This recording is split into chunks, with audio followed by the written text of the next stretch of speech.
Hello friends, मैं Amit Kaushal, Jupiter study abroad consultant Chandigarh से।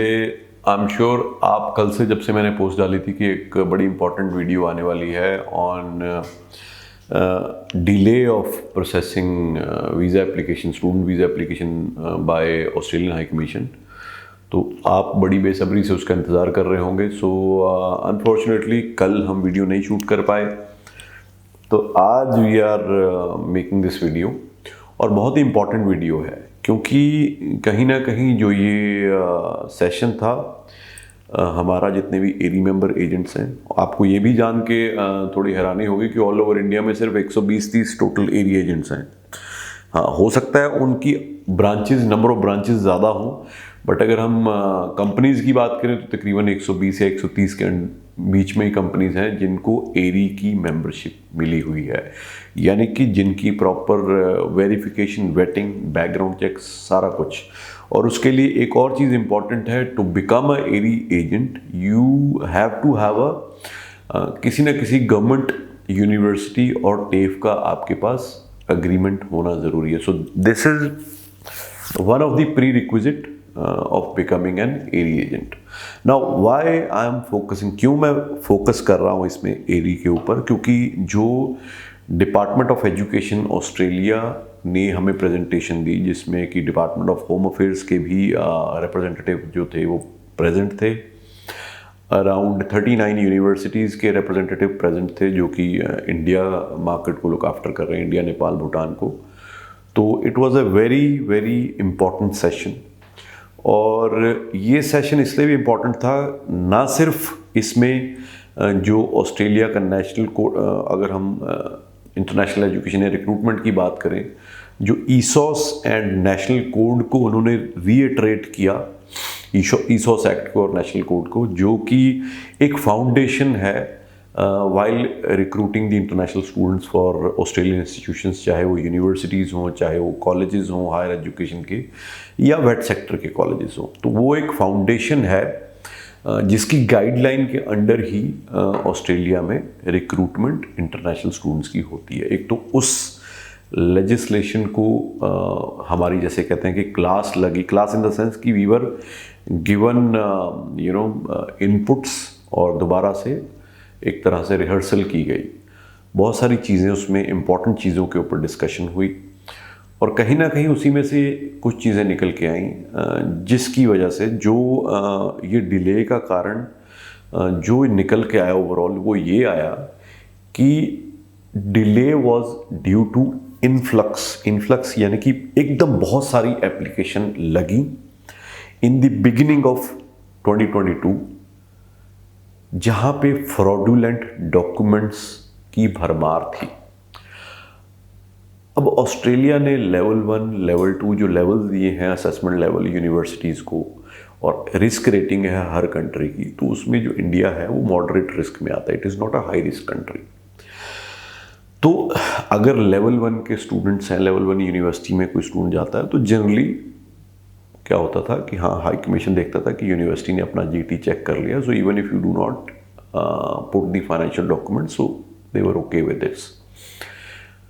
But then जब उन्होंने एक रैंडम चेक्स किए upon when students reach there, और तो स्टूडेंट्स के जो फाइल में लगे हुए आइल्स वो है 6.5, 7 बैंड्स, और जैसे स्टूडेंट वहाँ पे पहुँची एक, तो उन्होंने एक एग्जांपल भी दी, I don't want to name the student, तो वो तो इंग्लिश का बोल ही नहीं पाई, she could not converse.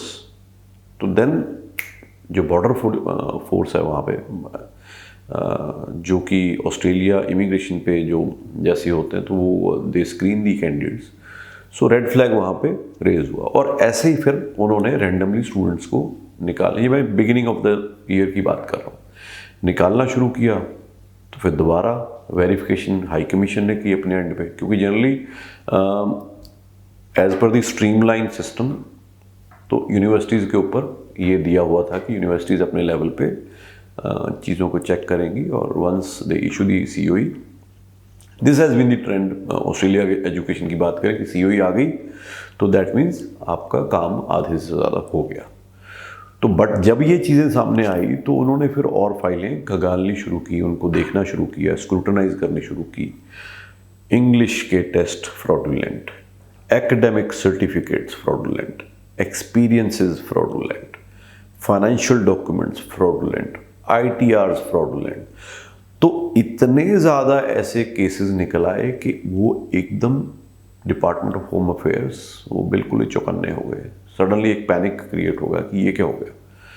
That means somebody is using our education system to send people for only work, not for studies. क्योंकि जिसके आइल्स जेन्युइन नहीं है, नकली बनवाया है, जिसने पढ़ाई नहीं की, सर्टिफिकेट और डिग्रीज नकली बनाई, ऑब्वियसली वो अगर किसी यूनिवर्सिटी में पढ़ने जा रहा है तो वहाँ पे पढ़ेगा ही नहीं, पढ़ ही नहीं सकेगा।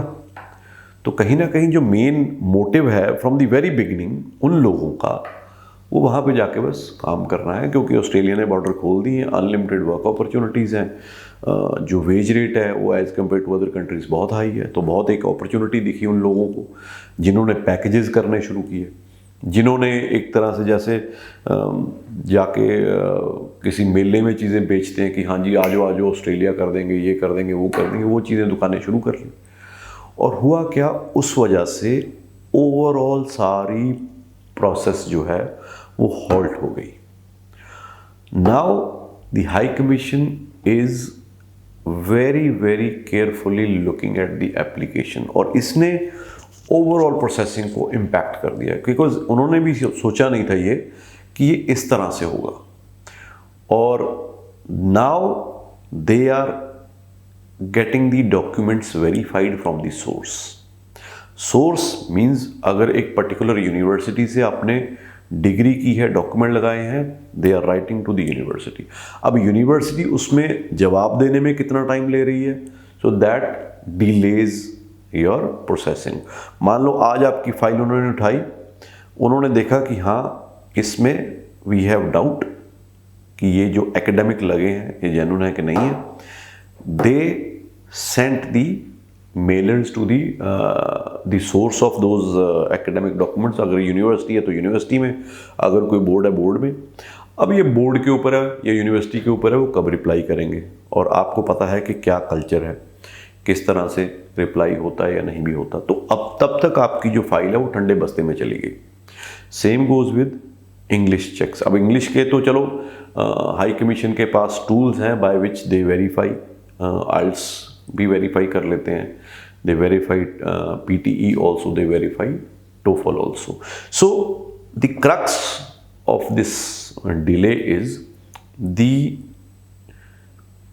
the emergence or the plenty of documents, plenty of visa applications where जो डॉक्यूमेंटेशन है वहाँ पे फ्रॉड है, और इसने सारी प्रोसेस को रोक दिया है। और आपने ये भी देखा होगा कि जो फाइलें शुरू के साल, मतलब इस साल के शुरू के महीनों की लगी हुई हैं, उनमें डिले ज़्यादा है। जो फाइलें अभी रिसेंटली लगी हैं उसमें से बहुत सारी फाइलें बड़ी जल्दी प्रोसेस भी हुई हैं। तो कहीं ना कहीं ये बहुत इम्पॉर्टेंट है। हम क्या करते हैं, हम ये देखते हैं कि भाई मैं एक पर्टिकुलर जगह में रहता हूँ, यहाँ पे ये एक मार्केट है, वहाँ पे 50 एजेंट हैं, किसी पे भी चले जाएं, ऐड देखी, हाँ जी हाँ भेज दांगे टाइप्स, ये भी हम करेंगे वो भी हम करेंगे, तुसी आ जाओ। और यही एक तरह से माइंड सेट है, I would say at least 50% of students and the parents की, साढ़े बच्चे ਨੂੰ बाहर भेज दो, कितना भेजते हो ये तुसी देखो। एंड कहीं ना कहीं वो 50% जो पॉपुलेशन है, वो बाकी 50% जो जेन्युइन है, जिन्होंने पढ़ने के लिए, देखो ultimately people are going for the bright future. अच्छी एजुकेशन लेंगे, लेके उसके बाद अपॉर्चुनिटी, करियर अपॉर्चुनिटीज़ मिलेंगी, वो वहाँ रहते हैं या कहीं पे जाके मूव होते हैं। अल्टीमेटली कभी भी हम एजुकेशन बच्चे को करवाते हैं तो अल्टीमेट गोल तो यही है कि बच्चा सेटल हो जाए लाइफ में, उसको करियर अच्छा मिले। बट ये बेचारे जो 50% हैं, जिसमें स्टूडेंट भी, उनकी फैमिलीज़ भी, जिन्होंने चाहे किसी भी तरह करके फैमिली सपोर्ट कर रही हैं स्टूडेंट्स को for their international education, but उनका मेन पर्पज़ ये है कि बच्चा हमारा जाए, जेन्युइन तरीके से जाए, वहाँ पे जाके अपनी पढ़ाई पूरी करे, और पढ़ाई पूरी होने के बाद एक अच्छे करियर में इस्टेब्लिश हो। उनको भी लटका दिया उन फर्स्ट 50% ने, जिनको ना तो पढ़ाई से कोई लेना देना है, ना उनको इस चीज़ से लेना देना है कि मेरे क्या डॉक्यूमेंट लग रहे हैं। उनको तो ये जी इतने पैसे ले लो, और उसी तरह की ऐड जो बंदे दे रहे हैं तो वहीं पे जाके वो फाइल लगाते हैं। जैसा मैंने आपको बिगिनिंग ऑफ द वीडियो में बताया कि एरी बहुत ही एक I would say cohesive would not be the right word, but very एक डिस्टिंक्ट सा ग्रुप है कंसल्टेंट्स का। एरी की फुल फॉर्म है, एरी की एब्रीवेशन जो है AAERI, association of Australian education representatives in India, और ये body was constituted by department of education Australia in way back 1994। तो ये डिपार्टमेंट ऑफ एजुकेशन ऑस्ट्रेलिया ने ही अपनी एजुकेशन को प्रमोट करने के लिए कुछ सेलेक्टिव कंसल्टेंट्स उस टाइम पे चुने थे कि आप हमारी एजुकेशन को प्रमोट करो। उनको कुछ AAERI then formed as a society, ethics और ये सारी जो द रिस्पॉन्सिबिलिटीज़, ये सारी चीज़ें हमारी एरी के कॉन्स्टिट्यूशन में डिफाइंड है। सो वी कैनॉट से कि आजो जी असी थानू हम आपको वीज़ा लगवा देंगे, आओ जी हम आपकी PR करवा देंगे, आओ जी आपकी ये भी असिस्टेंस हम कर देंगे, वो भी कर देंगे, डॉक्यूमेंट्स हम बना देंगे, ऐसे करके वीज़ा आ जाएगा। So we can not say these things because we are bound by those rules and regulation formulated by the AAERI. तो पहला तो मेरा आपको ये रिक्वेस्ट है, मेरी ये विनती है कि अगर आप खुद स्टूडेंट हो, ऑस्ट्रेलिया पढ़ने जाना चाहते हो, या आप स्टूडेंट के पेरेंट्स हो, अपने बच्चे को ऑस्ट्रेलिया में पढ़ने के लिए भेजना चाहते हो, तो प्लीज़ मेरी रिक्वेस्ट है, go on the website of AAERI, find out the AAERI member in your area, कोई भी हो, I am not promoting myself only. So this is just to tell you कि अगर आप एरी मेंबर से करोगे तो एटलीस्ट आपको ये पता है कि वो बंदा जो है वो एथिक्स और he is bound by ethical practices and bound by the rules and regulations. वो और AAERI is a body which is recognised by Australian education Australia and department of home affairs, ठीक है, because we have a direct interaction and regular interaction with both the departments which are very important in international education, specially अगर हम बात करें Australia की। ये मैंने आपको बता दिया कि क्या कारण है जिनकी वजह से फाइलें डिले हुई हैं। अब आप में से बहुत सारे ऐसा बोलेंगे कि ये तो हमें पता ही है कि ये इस वजह से डिले। अब इसका सॉल्यूशन क्या है? इसका सॉल्यूशन है, मैं अब आपको एक फ्री सॉल्यूशन देने लगा हूं सभी को, क्योंकि हो सकता है कि मैं ऐसे भी बोल दूं इस वीडियो में कि नहीं जी मैं आपको बताऊंगा नहीं, अगर आप मेरे से फाइल लगाओगे तभी मैं आपको सॉल्यूशन बताऊंगा, बट नहीं, I want that everybody, every genuine student should get visa, और उसको अपना इंटरनेशनल ड्रीम जो है वो पूरा करने का पूरा अधिकार है, चाहे वो मेरे से करे या किसी और से करे। सो जो चेक्स एंड बैलेंसेस आपका कंसल्टेंट, आपकी यूनिवर्सिटी या उसके बाद डिपार्टमेंट ऑफ होम अफेयर्स करता है आपके डॉक्यूमेंटेशंस पे, वो आपको खुद करना है। कैसे? जनरली क्या चीज़ें क्या डॉक्यूमेंट्स हैं जो रिक्वायर्ड हैं, जो बेस बनाती हैं आपकी एप्लीकेशन का?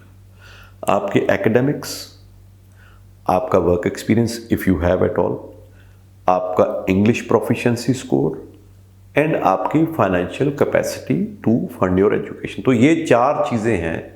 अगर मैं एक्सपीरियंस भी हटा दूं फ्रेश स्टूडेंट में से, तो ये 3 सबसे इंपॉर्टेंट डॉक्यूमेंट्स हैं जो हम वीज़ा एप्लीकेशन में लगाते हैं। तो अब आप बोलोगे मैंने तो जी मेरे तो डॉक्यूमेंट जेन्युइन है, मैंने तो कोई फ्रॉड नहीं किया, तो मैं क्यों बना के दूं? आप इसलिए बना के दो क्योंकि अल्टीमेटली आपकी जब वीज़ा एप्लीकेशन एम्बेसी में लगेगी तो जो डिले है उसका सबसे ज़्यादा अगर इम्पैक्ट किसी पे आएगा तो वो आप एज ए स्टूडेंट हो, आपके ऊपर आएगा। तो मेरी पहली एडवाइस, आप जैसे ही किसी भी कंसल्टेंट के पास जाते हो या उससे भी पहले, go log in on digi locker. Digi locker एक डिजिटल डॉक्यूमेंटेशन स्टोरेज फैसिलिटी है which is I think government of India की है, information ministry of information and ऐसा ही कुछ है, ब्रॉडकास्टिंग में आती है ये। तो डिजी लॉकर पे बहुत सारों को पता भी होगा, डिजी लॉकर पे लॉगिन करो एज अ स्टूडेंट, मेरे ख्याल आधार कार्ड के साथ आपके लिंक्ड होता है वो। वहाँ पे जाके अपनी बोर्ड या universities, I do not know the process, I would make a video on that in A subsequent video कि कैसे आपने करना है, बिकॉज कल भी मैंने 3-4 फाइलें लगवाई हैं, तो मैंने, because I got to know that this is mandatory, so I asked my staff to bring out the documents, bring out the certificates from DigiLocker और उसको फाइल में लगाओ। So it gives a confidence to the visa officer. और अगर आप पहले application पे दे देते हो तो आपकी यूनिवर्सिटी को भी एट द टाइम ऑफ जीटीई बहुत बड़ा कॉन्फिडेंस मिलता है कि देखो जी ये स्टूडेंट ने अपने डॉक्यूमेंट जो हैं वो डिजी लॉकर के उसमें निकाल के उसका स्क्रीनशॉट वहाँ से लेके, क्योंकि उस पर आता है वेरीफाइड करके, ऐसे आता है कि दीज आर जेन्युइन डॉक्यूमेंट्स। तो पहला तो आपका यही काम हो गया कि आपकी perception in the mind of the assessment officer in the university, और अगर यूनिवर्सिटी से ऑफर आ चुकी है ऑलरेडी फाइल लगाने लगे हो, तो in the mind of a visa officer बिल्कुल क्लियर होगी कि देखो जी ये जेन्युइन है। तो उनका जो काम था, जो उनके दिमाग में एक डाउट शायद आता, वो डाउट अब नहीं आएगा। तो एकेडमिक, चाहे वो यूनिवर्सिटीज़ के हों डॉक्यूमेंट्स, चाहे वो बोर्ड्स के हों, वो आपको मिल जाएंगे। अब जो प्रेजेंटेशन हमें मिली थी उसमें उन्होंने बताया, एक मिनट,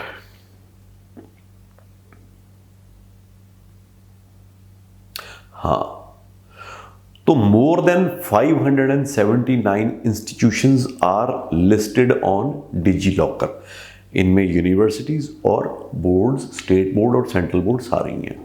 हो सकता है कुछ यूनिवर्सिटीज और कुछ बोर्ड यहाँ पे ना हो लिस्टेड, उनके लिए भी एक मैं आपको बता देता हूँ टूल।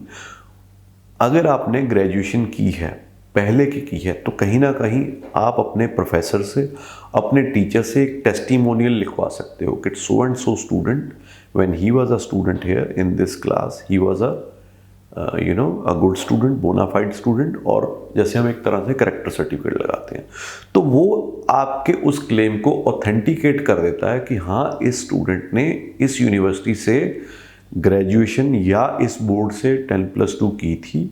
तो वहाँ का जो अभी सर्विंग प्रोफेसर है या टीचर है, वो अपने लेटर हेड पे या स्टैंप लगा के आपको वो बोनाफाइड का सर्टिफिकेट दे रहा है।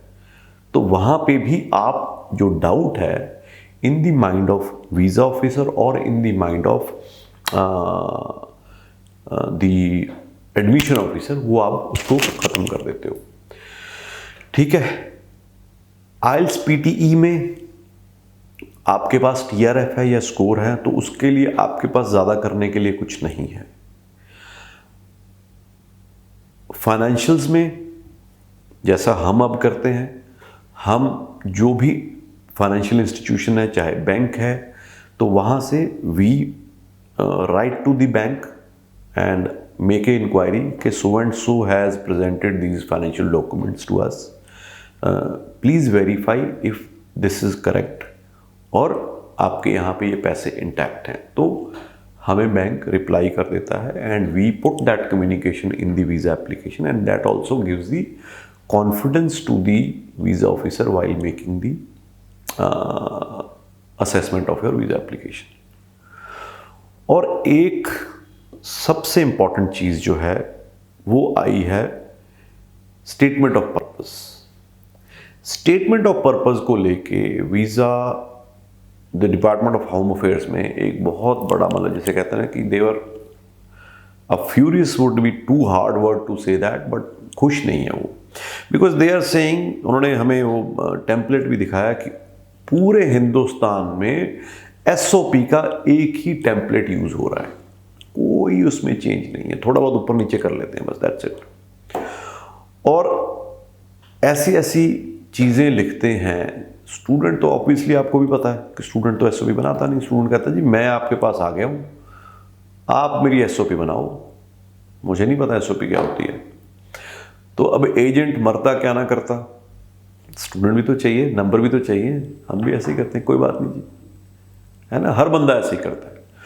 तो चाहे वो हेल्प करते हैं स्टूडेंट को इंफॉर्मेशन देने में, चाहे वो some of the agents write on behalf of the student, तो उसमें ओवरऑल आप देखोगे the SOP template goes same. And they said कि हमें इस तरह से बिल्कुल नहीं चाहिए. They gave us the guidelines कि what is important to include in a SOP. Now here I'll be little selfish. यहाँ पे मैं इस चीज़ को डिस्क्लोज नहीं करूँगा. उसका रीज़न ये है कि अगर मैं डिस्क्लोज कर दूंगा तो फिर वही सेम टेम्पलेट जो है वो फॉलो होगा. जो भी मेरे को देख रहे हैं आगे से आगे वीडियो जाएगी. So I am not going to disclose that what is important to write in an SOP and what is not important. तो ये एक तरह से जैसे बोल लो कि ये मेरा अपना ट्रेड सीक्रेट है. ऑब्वियसली अदर एरी एजेंट्स को भी वो ये सारी प्रेजेंटेशन मिली है तो they also know that. But कोई फिक्स टेम्पलेट फिर भी नहीं है. हाँ, ये पता है कि क्या चीज़ें होनी चाहिए in an SOP to persuade the visa officer to make a positive decision in your visa application. तो भाइयों और बहनों, सबसे इंपॉर्टेंट चीज़ जो इसमें से निकल के आई है कि do not play with your future. Do not play. अगर आप पेरेंट हो तो अपने बच्चे के फ्यूचर से मत खेलिए. मत एजेंट्स के पास जाइए जो कहते हैं हम पैकेज कर देंगे.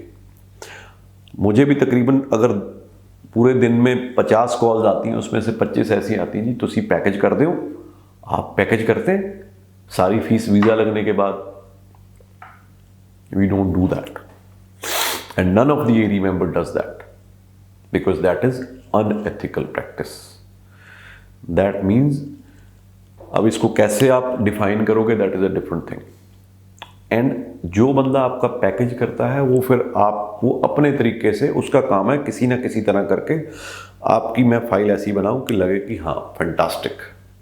चाहे उसके लिए मुझे आपके एकेडमिक्स जाली बनाने पड़े, चाहे मुझे आपके आइल स्कोर फ्रॉडलेंट बनाने पड़े या इंग्लिश का जो भी आप यूज़ करोगे कि तो उसका पर्पस सिर्फ ये है कि किसी तरह इसका वीज़ा निकल जाए. उससे उसका कोई लेना देना नहीं है कि आपकी कल को लाइफ में क्या होगा. कल को मान लो आपका वीज़ा निकल भी जाता है पैकेज से, आई एम श्योर बहुत सारे लोगों के निकले भी होंगे. बट कल जब आप वहाँ पे जाके फर्दर वीज़ा एक्सटेंड कराओगे, वीज़ा अपनी परमानेंट रेजिडेंसी अगर आप करते हो या लॉन्ग स्टे का कुछ भी anything, we do not we can not say anything on that. तो कहीं ना कहीं आपके पुराने फाइल में क्या लगा, क्या चीज़ें आपकी प्रेजेंट हुई वो आपको नहीं पता. और आपको एक चीज़ बता दूं, the department of home affairs Australia, somebody told us in one of the old presentations, they keep the record for more than 100 years. They have a building, archives की बिल्डिंग है कैनबरा में जहाँ पे 100 साल तक लोगों का रिकॉर्ड रखा जाता है जिन्होंने अपनी वीज़ा एप्लीकेशन लगाई थी. चाहे आपकी रिफ्यूज़ हो गई चाहे ग्रांट हो गई वो डिफरेंट चीज़ है, but they keep the record. So now you can very well imagine कि अगर आप सही तरीके से जाओ, और मैंने बहुत से ऐसे केसेस देखे हैं जहाँ पे प्रोफाइल वीक होने के बावजूद भी, but because the student was genuine, the intent was genuine, students के वीज़ा निकले हैं. तो मैं दोबारा इस वीडियो के माध्यम से आपको रिक्वेस्ट करता हूँ, अगर ऑस्ट्रेलिया आपका स्टडी डेस्टिनेशन है तो go consult an AAERI member, number 1, because बहुत कम है और आपको एथिकल जानकारी ही देंगे. दूसरा, ये जो चेक्स एंड बैलेंसेस मैंने बताए हैं पहले करके रखो. तीसरा, जो सबसे इंपॉर्टेंट है, जो स्टेटमेंट ऑफ पर्पस है, वो जो नया टेम्पलेट तो नहीं कहूँगा, जो चीज़ें नहीं रिक्वायर्ड है वो मत डालिए. Do not follow the old pattern कि हाँ उसने लगाई है तो यही करें.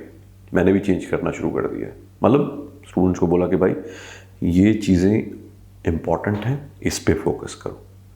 ये चीज़ें इम्पॉर्टेंट नहीं हैं, इस पे उसको स्ट्राइक ऑफ करो.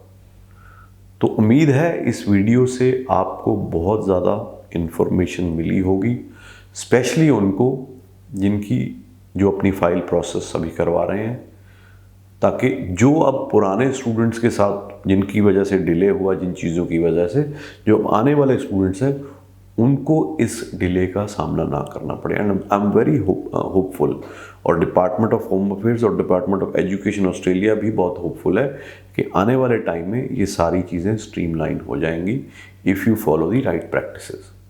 तो वीज़ा ऑफिसर को अगर हम सारी चीज़ें अकॉर्डिंग टू देयर डिमांड देंगे, अगर उनको लगता है हाँ you fall in that category जहाँ पे आप जेन्युइन स्टूडेंट हो, जीटी कंप्लायंट हो, उनको टाइम ही नहीं लगेगा आपको वीज़ा देने में। So with this information, with this video, I also invite you, अगर आप ऑस्ट्रेलिया में कहीं पे भी पढ़ने जाना चाहते हैं तो please contact us. I would be more than happy to meet you and our staff would be more than happy to assist you। और उम्मीद करते हैं कि आने वाले टाइम में सभी की जो वीज़ा एप्लीकेशन लगी भी हुई हैं उनके पॉजिटिव रिजल्ट आएँ, बड़ी जल्दी आएँ। Thank you so much.